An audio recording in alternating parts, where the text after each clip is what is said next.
So tell us a bit about Firegarden. Where are you guys from? Well, we're based in Sheffield and Chesterfield, Alfreton, that kind of area. So we're sort of primarily a Sheffield, Derbyshire sort of based band. And I'd say our main influence, Budgie is an important influence, but our main influence is Deep Purple. At one point we were a 5-piece and we were just doing, let's be Deep Purple, let's do that. But now we've fluctuated all over the place and we're a 4-piece at the minute, but 2 guitars, one of which does some keys as well. So very much in that kind of classic rock. I don't know, is it heavy metal? I'm not really sure. That kind of proto metal. Don't even go into that debate. So who's in the lineup at the moment then? So Jake is the guitarist and singer, and he plays a bit of keys as well. He's been in it since the start. He founded it with his best friend from school. Right. So he's the leader. He's the main man. I've been playing with Jake in the band since 2002. What's that? It's 21 years, isn't it? Wow. Too much. We're still going. And we've got Chris on bass. He's been with us for a long time, and we've just got a new guitarist, Danny. He's joined us a few months ago. So that's where we're at now. So presumably adding twin guitars now is going to give you a lot more range in terms of riffing, and then the one can carry on riffing while the other one's soloing, and so it'd be very interesting to hear how that changes your dynamic musically. Yeah, it frees Jake up a lot because he was doing lead vocals, all the guitar, rhythm and lead and everything. So all the pressure was on him. Now he can, there can be a moment in a song where he's just singing, or he can do harmonized guitar solos, or he's playing rhythm and lead, or he can now put his magical keyboard fingers to the best use as well. Great stuff. The reason I wanted to talk to you was because you appear on a Power Wizard's new project, Budgie, Never Turn Your Back on a Friend. You have the blues classic, Baby Please Don't Go. Was that your choice, or was Power Wizard sort of looked at you guys and thought, yeah? So the Power Wizard came to us and said, "Can you do us a Budgie cover?" And I didn't know at that point that it was Never Turn Your Back on a Friend. So I was suggesting, songs off Infinite Kill. Zoom Club is my all-time favourite Budgie song. It just transports me. I can really imagine being in a sweaty club in Germany playing to American GIs, servicemen, and that feeling of, how it must have been. Really, and the playing on it's just so really cooks. The ensemble and interplay, incredible. Some of the best playing. It's hard to describe music, isn't it? But, it is, yeah. And talking of the music, was it hard or easy for you to pick it up? I mean, it's a blues standard anyway, so it's, it's formulaic, but without much in the way of tablature for Budgie over the years, and there's not much video to kind of check on their fingering and check on the timings and see where they're going. Was it hard for you to sort of nail it, or did you just think we'll go with it as we think it should be played? Yeah, we did it in a oneer actually. We started looking at it and recorded it in the same session, which I don't want to make it seem like we slapped down. No, not at all. Yeah. I mean, it's a really famous song. Everyone knows the song. But it was important to us to do Budgie's version instead of just do Please Don't Go, because so many artists have done it.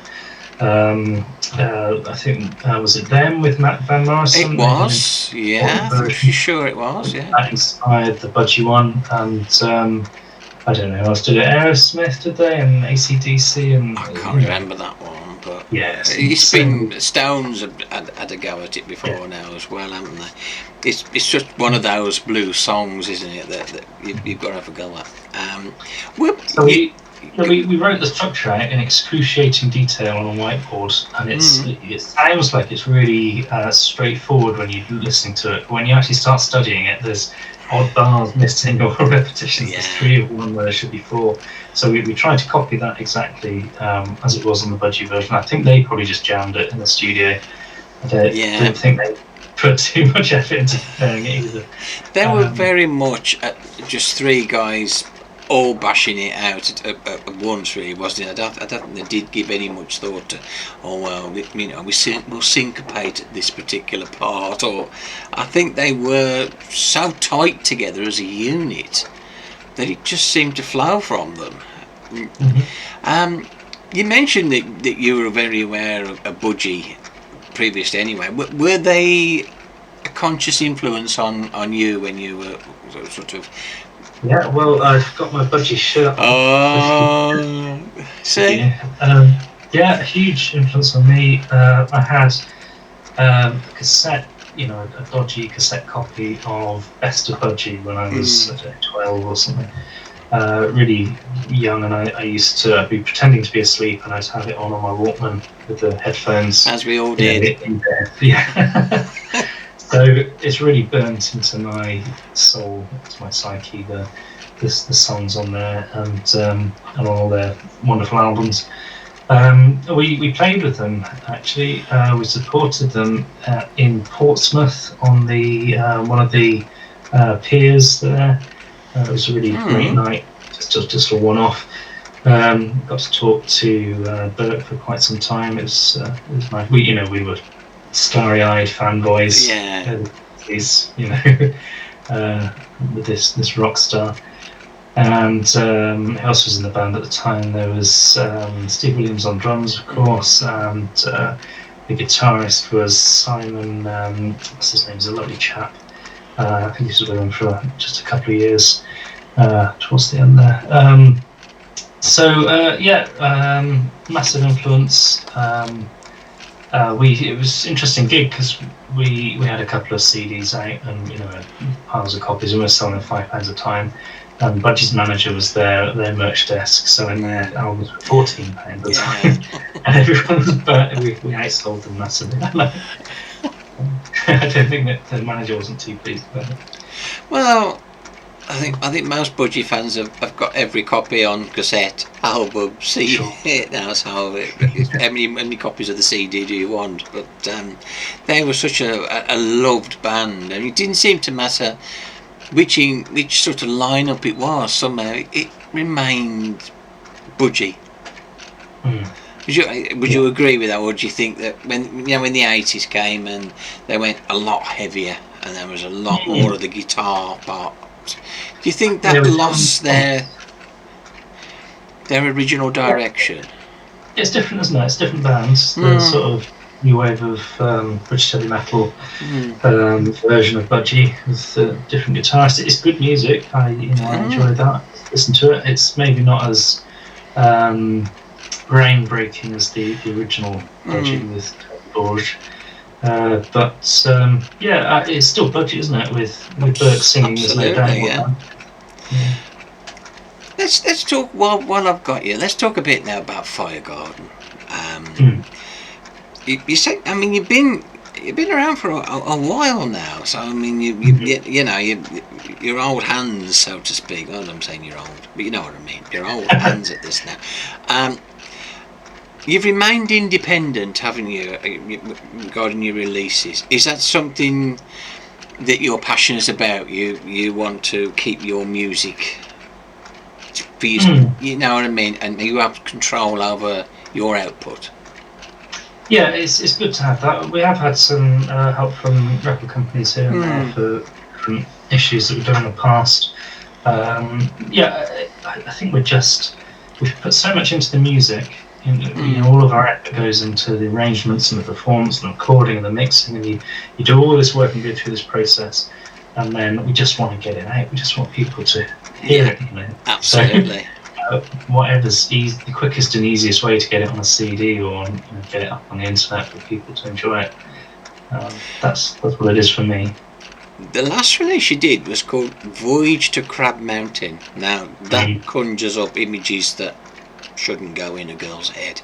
But tell us a bit about that, because it's a very strange title to call an album.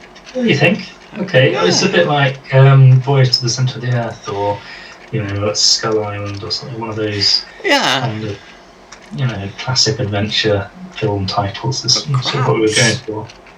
And Crab Mountain, well, it is the Mons Pubis, it's the lump there where you'd have crabs, isn't it? That's the Crab Mountain. Well, yeah, okay. We just thought it was cool. I mean, we had a song called Crabs, one of our best songs, one of my favourites. And it's about Doctor Who, actually, the Macro Terror from 1967 or whatever it was.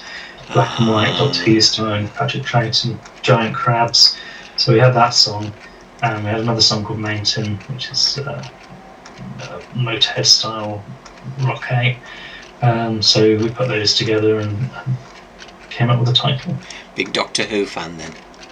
Yeah, me and Jake are both massive Doctor Who fans. We could talk about that forever if you want to go down that rabbit hole. I'm very tempted, but I've got to stay on track, because I could talk for Doctor Who for hours and hours as well. The latest single that you've got is called Hot Mama.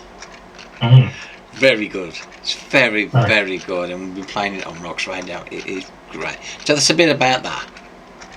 Yeah, we came up with that riff, the main riff, and that we had that for ages, and it was really, whenever we played it, we just had big grins on our faces, and we felt really positive about it. And then we got the rest of the song and that kind of sort of funky, sexy thing going on. And we debated the title. That was the working title, Hot Mama. And that's what it ended up remaining. Yeah. Well, how could it be better than that? Oh, it's one of them kind of rock and roll titles, isn't it? That's what it is. So what's next for Firegarden? What are you guys going to do next?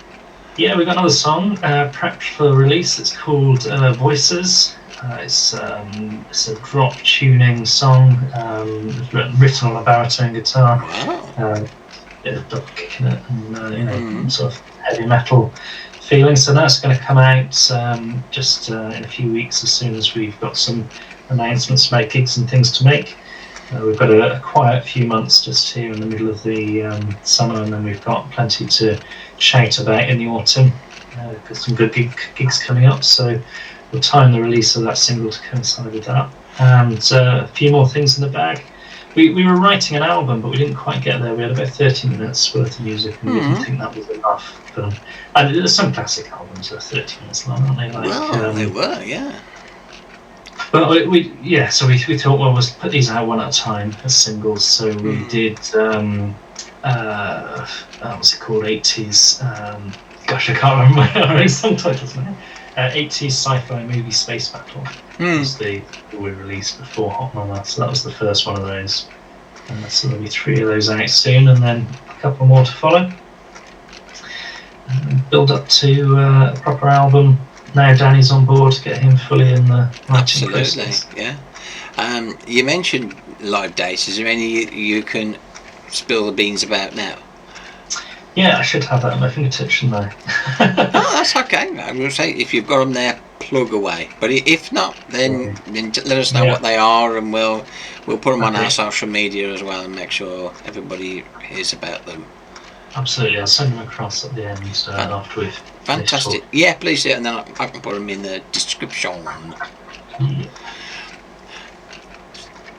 Before I let you go, is there anything you'd like to say to Budgie fans and Firegarden fans out there? I just what I want to say is how much we love the music of Budgie, how sad it is that Burke passed on, and the other members of the band. Who else has gone? Tony Borsch and John Thomas and all the other contributors. I see drummers are still with us, aren't they? Ray Phillips, the original drummer, is still around. He's an interesting character, and Steve Williams, and I think Pete Boots. He did one album, and he's passed on as well. So, yeah. I think he has, yeah. So it's sad to lose these legends of heavy metal. Are we going to use those words? I would personally, because Yeah. I think it was. Whether Budgie would have said at the time it was, but who knows? Yeah. It's hard to pin things down, isn't it? Yeah. Genres. So I've heard the Pale Wizards album, the whole thing, start to finish. I think some of the backers have had access to that as well, and I'm really impressed by the other band's contributions. It is cracking, it really is. Sergeant Thunderhoof, all the bands that are on there have done a marvellous job. So it's great to be part of that community and to stand there shoulder to shoulder with our peers and to have contributed to this wonderful recording. And what a good job you did as well. Thank you. Thank you for your time. It's been great talking to you. We'll let you know when this is put out and blah blah blah. Okay. Brilliant. All right. Thank you so much. Thank you ever so much. Bye bye and take care. You too. Bye.